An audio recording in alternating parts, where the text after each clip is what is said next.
राजा हरिश्चंद्र। सत्य की चर्चा जब भी की जाती है, राजा हरिश्चंद्र का नाम जरूर लिया जाता है। राजा हरिश्चंद्र सच बोलने और अपने वचन पालन के लिए प्रसिद्ध थे। उनकी प्रसिद्धि चारों ओर फैली थी। ऋषि विश्वामित्र ने राजा हरिश्चंद्र की प्रसिद्धि सुनी, वे स्वयं इसकी परीक्षा लेना चाहते थे। राजा हरिश्चंद्र हर हालत में केवल सत्य का ही साथ देते थे। अपनी इस निष्ठा की वजह से कई बार उन्हें बड़ी बड़ी परेशानियों का भी सामना करना पड़ा, लेकिन फिर भी उन्होंने किसी भी हाल में सत्य का साथ नहीं छोड़ा। वे एक बार जो प्रण ले लेते थे, उसे किसी भी कीमत पर पूरा करके ही छोड़ते थे। राजा हरिश्चंद्र ने सत्य के मार्ग पर चलने के लिए अपनी पत्नी और पुत्र के साथ खुद को बेच दिया था। उनके बारे में कहा जाता है, चंद्र तरह सूरज तरह, तरह जगत व्यवहार, पै दृढ़ श्री हरिश्चंद्र का, तरह न सत्य विचार। राजा हरिश्चंद्र अयोध्या के प्रसिद्ध सूर्यवंशी, इक्ष्वाकुवंशी, अर्कवंशी, रघुवंशी राजा थे, जो सत्यव्रत के पुत्र थे। ये अपनी सत्यनिष्ठा के लिए अद्वितीय हैं और इसके लिए इन्हें अनेक कष्ट सहने पड़े। वे भगवान राम के पूर्वज थे। वे अपने सत्य धर्म का पालन करने और वचनों को निभाने के लिए राजपाट छोड़कर पत्नी और बच्चे के साथ जंगल चले गए और वहां भी उन्होंने विषम परिस्थितियों में भी धर्म का पालन किया। अपनी सत्यवादी छवि के कारण राजा की लोकप्रियता जब अधिक होने लगी, तो महर्षि विश्वामित्र ने हरिश्चंद्र की परीक्षा लेने का निर्णय किया और राजा को एक सपना दिया। राजा हरिश्चंद्र ने सपने में देखा कि उनके राजभवन में कोई ऋषिमुनि आए हैं और वे उनका सत्कार कर रहे हैं। राजा ने सपने में ही इस ऋषिमुनि को अपना पूरा राज्य दान में दे दिया है। नींद से जागने के बाद राजा इस सपने को भूल गए, लेकिन इसके अगले ही दिन महर्षि विश्वामित्र राजा के दरबार में आ गए और सपने के बारे में याद दिलाया। याद कराने पर राजा को सपना याद आ गया। राज्य को दान में देने की बात को स्वीकार किया। सपने के मुताबिक राजा ने अपना राज्य महर्षि को दान में दे दिया और सिंहासन से नीचे उतर आए। चलते समय महर्षि ने राजा से दक्षिणा मांगी। दान देने के बाद दक्षिणा देने की परंपरा है। राजा ने मंत्री से दक्षिणा देने के लिए राजकोष से स्वर्ण मुद्रा लाने के लिए कहा। इस बात पर विश्वामित्र को क्रोध आ गया और बोले कि जब राज्य ही नहीं रहा तो राजकोष का क्या अर्थ। इस पर राजा को गलती का एहसास हुआ और दक्षिणा देने के लिए समय मांगा।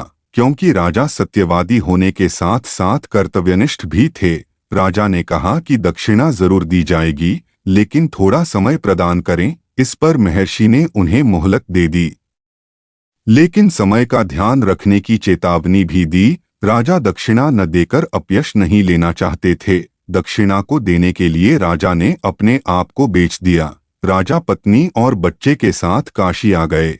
यहाँ पर राजा को एक शमशान घाट के मालिक डोन ने खरीद लिया। राजा पत्नी से अलग हो गए। पत्नी लोगों के घरों में साफ सफाई और बर्तन धोने का कार्य करने लगी। पुत्र रानी के पास ही रहा। इसके बाद राजा ने महर्षि की दक्षिणा का प्रबंध किया। राजा को शमशान घाट पर रखवाली करने का काम मिला, जिसे राजा पूरी ईमानदारी से करने लगे। हरिश्चंद्र राजा से रंक हो चुके थे। शमशान घाट पर जो भी शव जलाने आता, राजा उनसे कर भी वसूलते थे। लेकिन एक दिन राजा के पुत्र को सांप ने डस लिया, जिससे उसकी मृत्यु हो गई। रानी रोती बिलखती रही। बाद में रानी अपने पुत्र के शव को अपने हाथों में लेकर रात में श्मशान घाट पहुंची। श्मशान घाट पर चिताएं जली रही थीं। राजा अपना काम निपटा रहे थे। राजा ने पत्नी तारामती को पहचान लिया, लेकिन राजा ने कहा कि अंतिम संस्कार तभी होगा जब वे कर अदा करेंगी। इस पर पत्नी ने कहा कि महाराज, मेरे पास कर चुकाने के नाम पर कुछ भी नहीं है। राजा ने किसी तरह अपनी भावनाओं पर काबू पाया और कहा कि कर तो देना ही होगा। वे अपने मालिक की आज्ञा को अनदेखा नहीं कर सकते। कर नहीं लिया तो मालिक के प्रति विश्वासघात कहलाएगा। तारामती रोती रहीं तो राजा ने कहा कि अगर तुम्हारे पास नहीं है तो अपनी साड़ी का आधा भाग चीरकर उन्हें दे दें, इसी को कर समझकर ले लेंगे। तारामती के सामने कोई दूसरा चारा नहीं था, लेकिन जैसे ही तारामती ने अपनी साड़ी को चीरने की कोशिश की, आकाश में तेज गर्जना हुई और महर्षि विश्वामित्र प्रकट हुए। महर्षि ने अपने प्रताप से पुत्र रोहिताश्व को भी जीवित कर दिया। विश्वामित्र हरिश्चंद्र से प्रसन्न हुए और उन्हें आशीर्वाद दिया। महर्षि ने बताया कि वे राजा हरिश्चंद्र की परीक्षा ले रहे थे, जिसमें वे खरे उतरे हैं। बाद में महर्षि ने उनका राजपाट भी लौटा दिया। महर्षि ने कहा कि सत्य और धर्म की जब भी बात आएगी, राजा हरिश्चंद्र का नाम सम्मान और आदर्श के साथ लिया जाएगा। मुझे पूर्ण विश्वास है कि आपको सत्यवादी राजा हरिश्चंद्र का यह प्रसंग अत्यंत मार्मिक लगा होगा और आपके हृदय को भी छू गया होगा।